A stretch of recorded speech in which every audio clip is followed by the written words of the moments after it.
السلام علیکم، میں ہوں غلام احمد داؤد اور آپ دیکھ رہے ہیں شب گرد۔ دو باتوں پہ ہی زیادہ کنسرن کرنا تھا۔ ایک تو بڑی پرانی، وہ اب پرانی خبر ہو گئی ہے لیکن اس پہ بات نہیں کر سکا۔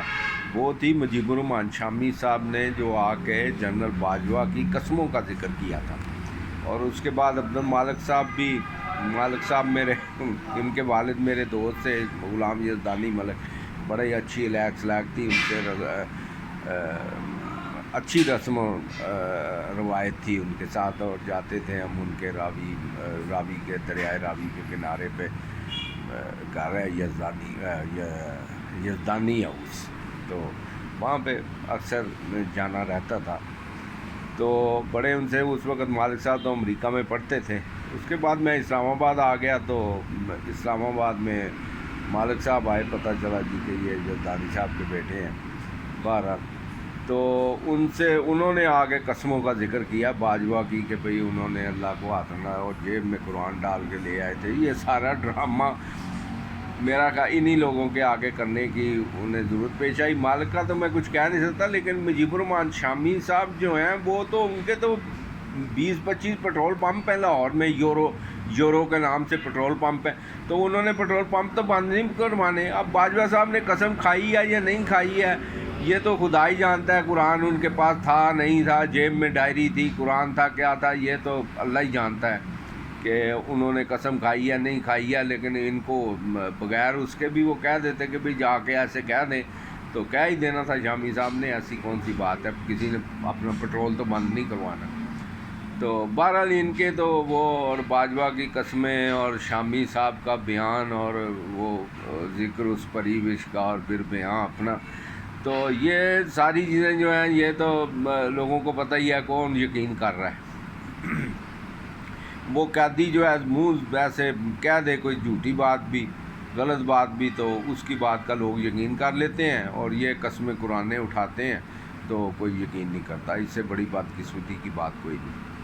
تو دوسری یہ یوم سیاہ کا جو ڈرامہ چل رہا ہے، یہ پہلے بھی میں نے ذکر کیا کہ بالکل یہ بڑی غلطی ہے کہ یہ خام خواہ اس کے اندر کود آئے ہیں، یہ ڈی جی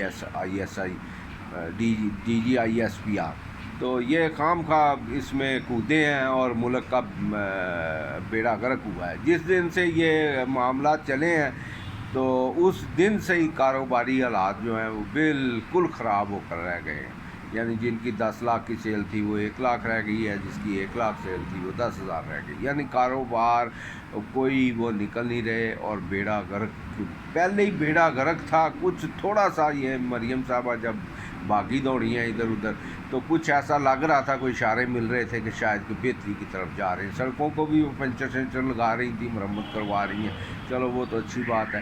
لیکن یہ جو انہوں نے اس کے بعد جو کیا ہے اپنا پریس کانفرنس کی ہے، اس کے بعد بالکل کاروبار جو ہے وہ تباہ و برباد ہو کر رہ گئے ہیں، اور ابھی تک سنبھل نہیں رہے۔ آج بھی برا حال ہے سب لوگوں کا، یہ نہیں کہ ایک آدھ کا، سب کا برا حال ہو گیا، اور یہ خام خواہ انہوں نے کیا ہے، اور ملک کا، اور اوپر سے گندم کا سکینڈل ہے۔ گندم دیکھیں جی منگوائی، اب گندم ان کو کہہ رہے ہیں کہ 3900 روپیہ ریٹ کیا، اور پھر یہ بھی ساتھ میں کہا جی کہ کوئی زمیندار سٹاک نہیں کر سکے گا، یعنی گورنمنٹ خرید دے گی۔ تو گندم کی پیداوار اچھی ہوئی ہے، تو اب خریدار حکومت نے کہا جی ہمارے پاس پیسے ہی نہیں ہیں، اللہ تللوں کے لیے، گاڑیوں کے لیے اور سب چیزوں کے لیے ان کے پاس پیسے ہیں، اور وہ ان کے اپنا زمیندار بیچارے سے گندم خریدنے کے ان کے پاس پیسے ہی نہیں ہیں۔ اب وہ رو رہا ہے، 2500 روپے من میں وہ بیچ رہا ہے، اور ملوں والے 2500 روپے من میں خرید رہے ہیں، اور 5000 روپے من آٹا بیچ رہے ہیں۔ یہ بھی ایک کوئی طریقہ انہوں نے بنایا مافیا، جیسے وہ پہلے شوگر مافیا تھا، وہ یہ 2 ہی خاندان ہیں شوگر مافیا میں، تیسرا وہ تھا جو ہوائی جہاز میں بندے اکٹھے کرتا تھا عمران خان کے لیے، وہ تو اب سیاست ہی چھوڑ گیا۔ تو 2 ہی یہ خاندان، زرداری صاحب کی شوگر ملیں ہیں، اور میاں صاحب کی، میاں خان شریف خاندان صاحب، ان کی شوگر ملیں ہیں، اور یہ انہوں نے قوانین ایسے بنائے تھے مافیا والے کہ کوئی بندہ گڑ نہیں بنا سکتا، اور کوئی وہ اپنا اور شوگر جس علاقے میں مل لگے گی، شوگر مل لگے گی، ادھر گنا ہی اگایا جائے گا، یعنی تاکہ ان کو یعنی مافیا بنا لیا، ایسے مافیا کی طرح اس کو کنٹرول کرتے ہیں. اور کوئی بندہ گڑ نہیں بنا سکتا. بھائی زمین میں میری زمین ہے، میں اس میں جو مرضی اس میں اگاؤں، جو مرضی میں بناؤں، یہ کیا طریقہ کار ہے؟ خیر وہ تو اب وہ ایکٹ عمران خان کے دور میں ختم کر دیا گیا، لیکن یہ کتنے سال ان مافیا نے جو ہے کتنے سالوں انہوں نے بنایا اور لوگوں کو مال بنایا اور لوگوں کو کس طرح بلیک میل کیا. پھر گنے کی ٹرالی کھڑی کر دینی، جب اور لینوں میں گنے لگے لوگ، وہ جو ذمہ دار ہیں اچھے خاصے، وہ ٹرالیوں کے نیچے چار پہیاں وہ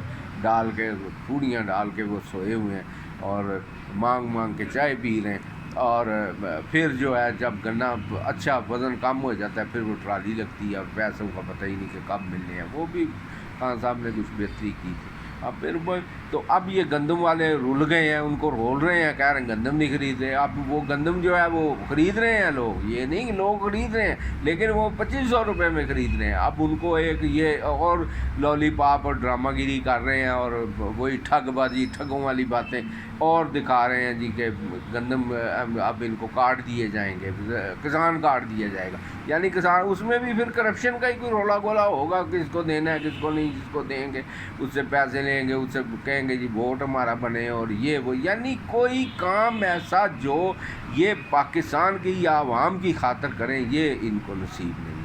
یعنی ہر ایک میں یا کمیشن ہے یا سیاسی رولا گولا ہے، کوئی فیئرنیس ہے ہی نہیں. اور یوم سیاہ کو بڑا وہ ایسے خوشی سے منا رہے ہیں. بھئی یوم سیاہ مناؤ جب بھٹو کو پھانسی دی گئی تھی، اس وہ تھا یوم سیاہ.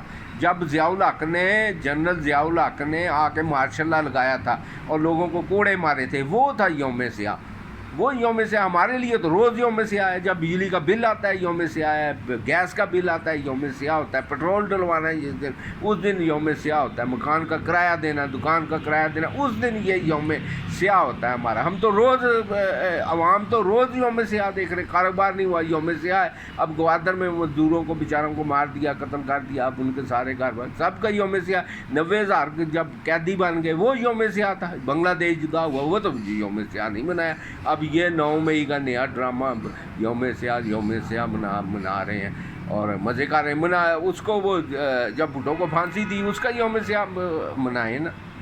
وہ تو کہہ رہے ہیں ہاں جی کوئی بات نہیں، ضیاء الحق کا واپس کریں، اس کو کرائیں اس کا کورٹ مارشل یا عدالت سے سزا دلوا کے دکھائیں نا کہ بھئی وہ اپنا غلط اس نے مارشل لا لگایا تھا.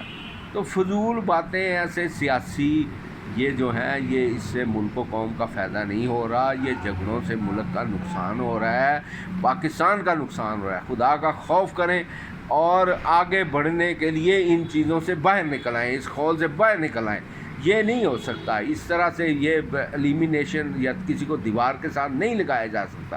یہ جو صاحب اختیار لوگ ہیں ان کو عقل و فہم اور کچھ کرنا چاہیے. ظاہر ہے جس کے پاس حکومت ہے، طاقت ہے، اسی نے رواداری کا وہ مظاہرہ کرنا. الٹا وہ طاقت بھی اس کے پاس ہے، پھر اوپر سے کہتا ہے جی کہ معافی بھی مانگو، معافی وہ کہتے ہیں جی ہماری جوتی مانگتی ہے معافی. یعنی مطلب یہ کہ اب معافی میں نہیں معافی مانگتا تو میں معافی مانگوں گا، مجھے پکڑ کے لے جائیں، ڈالے میں ڈال کے لے جائیں، ادھر 2-4 دن رکھیں، میں معافی مانگ لوں گا.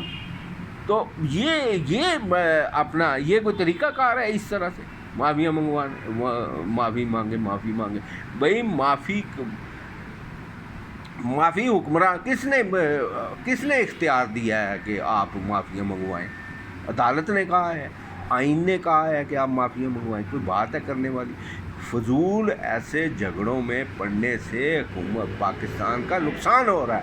اس کو سمجھنے کی ضرورت ہے.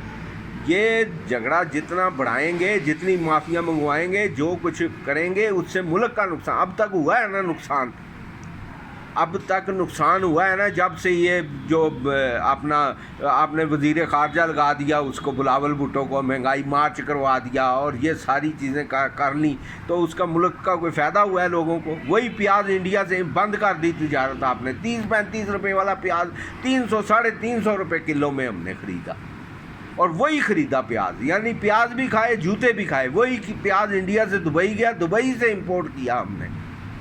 تو یہ وہ ٹھنڈا وہ فریزر میں اس میں جاتا رہا چلر میں، اور پھر وہ واپس آتا رہا۔ تو یہ کیا فائدہ ان باتوں کا؟ بھائی صلح کریں، جس سے بھی انڈیا سے بھی آپس میں بھی صلح کریں۔ ملک کو اگر کسی جگہ لے جانا ہے، لوگوں کو روٹی کھلانی ہے، کوئی کچھ کرنا ہے، تو اس کے لیے لڑائی جھگڑے اور یہ فساد اور یہ فسادی بیانات اور یہ دوسرے تیسرے، ان کی کوئی ضرورت نہیں ہے۔ ان سے باہر نکلیں، اب باہر نکلیں گے تو ملک آگے چلے گا۔ اور چلو اس حکومت کو ہی چلائیں، لیکن یہ چلانے کا یہ نہیں طریقہ کار کہ دوسری کسی پارٹی کو دیوار کے ساتھ لگائیں، اس کی برائیاں کریں۔ بس اتنی بات ہی کافی ہے۔